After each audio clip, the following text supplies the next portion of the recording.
Hello friend, সুজি স্পেশালে তোমাদের সবাইকে স্বাগত। আজ বানাচ্ছি আমার special mango chicken. Mango chicken বানানোর জন্য আমি এখানে প্রথমে নিয়ে নিয়েছি চিকেন 500 গ্রাম উইথ বোন। এখানে আমি বোনলেস চিকেন নিয়ে নিই বন্ধুরা। আর নিয়েছি কাঁচা আমের পিউরি, এর সঙ্গে আমি 3টে কাঁচা লঙ্কা বেটে নিয়েছিলাম। ঝালটা আপনারা আপনাদের স্বাদ অনুযায়ী নিয়ে নেবেন। নিয়েছি একটা মিডিয়াম সাইজের পেঁয়াজ, সেটা বেটে নিয়েছিলাম আমি। আর নিয়েছি খুব অল্প পরিমাণে সব মশলা, জিরে গুঁড়ো, হলুদ গুঁড়ো, গোলমরিচ গুঁড়ো, ধনে গুঁড়ো, লঙ্কা গুঁড়ো।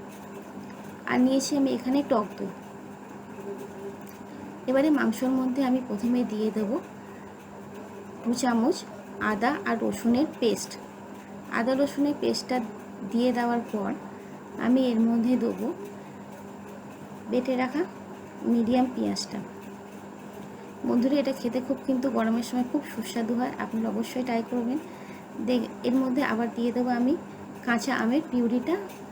আর তারপরে দেবো এর মধ্যে গুঁড়ো মশলাগুলো। এখানে আমি খুবই অল্প পরিমাণে গুঁড়ো মশলা ইউজ করেছি বন্ধুরা। আর হলুদটা, লঙ্কাটা খুবই অল্প দিয়েছি, আপনারা হলুদ লঙ্কা বেশি দেবেন না। তার মধ্যে আমি দিয়ে দেবো 2 চামচ টক দই। টক দইটা দেওয়ার পর এর মধ্যে নিয়ে নিচ্ছি আমি 1 চামচ মতো নুন। নুনটা আপনারা পরে আপনার স্বাদ অনুযায়ী নিয়ে নেবেন। এরপরে মাংসটাকে ভালো করে আমি হাতের সাহায্যে ম্যারিনেট করে নিয়েছি। ম্যারিনেট করার পর এটাকে আমি ফ্রিজে 1.5 থেকে 2 ঘন্টার মতো রেখে দেবো ঢাকা দিয়ে।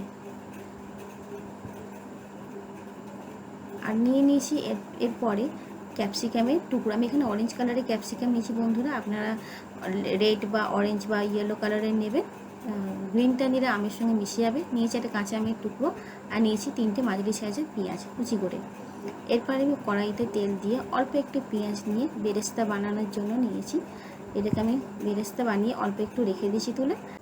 রেখে দেওয়ার পর আমি সেই কড়াইয়ের তেলের মধ্যে আমের টুকরো আর ক্যাপসিকামের টুকরোটা হালকা করে ভেজে নিয়েছিলাম বন্ধুরা। তারপরে কড়ার মধ্যে আমি একটা তেজপাতা দিয়েছি, আর বাকি রাখা পেঁয়াজগুলো ওর মধ্যে দিয়ে ভালো করে নাড়াতে শুরু করেছিলাম। নাড়ানো হয়ে গেলে একটু ব্রাউন ব্রাউন কালার যখন হয়ে আসবে, আপনারা এর মধ্যে মাখিয়ে রাখা মাংসটা দিয়ে দেবেন।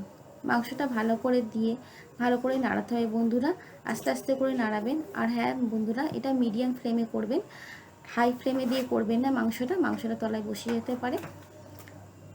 মাংসটা একটু ঢাকা দিয়ে রান্না করুন বন্ধুরা। মাংস থেকে অল্প অল্প একটু জলও ছাড়বে, আপনারা আলাদা করে জল খুব বেশি অ্যাড করার দরকার নেই।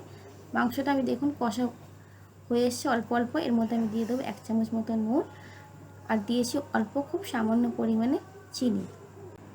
চিনিটা দেওয়ার পরে বন্ধুরা আবার একটু মাংসটা হালকা হাতে নাড়িয়ে নেবেন। তারপরে একটু ঢাকা দিয়ে 5 থেকে 7 মিনিট মতো আমি এটাকে রেখে দেবো। দেখুন আমার মাংসটা প্রায় কষা হয়ে এসছে।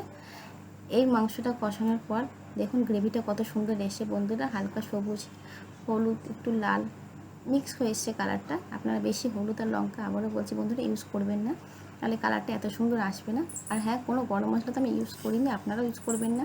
দিয়ে দেবো এর মধ্যে অল্প পরিমাণে 1/2 কাপ মতো গরম জল।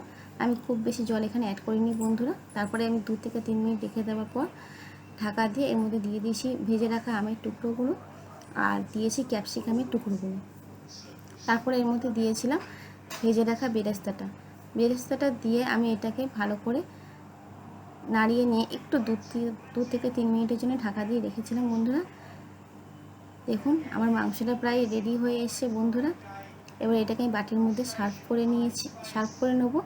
বাটিতে সার্ভ করা হয়ে গেছে বন্ধুরা। দেখুন মাংসটা দেখতে কত সুন্দর হয়েছে, আর এটা খুব খেতে সুস্বাদু হয় বন্ধুরা। এই গরমে আপনারা অবশ্যই এটা ট্রাই করবেন। আর ভালো লাগলে আমার চ্যানেলটিকে লাইক, শেয়ার, কমেন্ট করে দেবেন।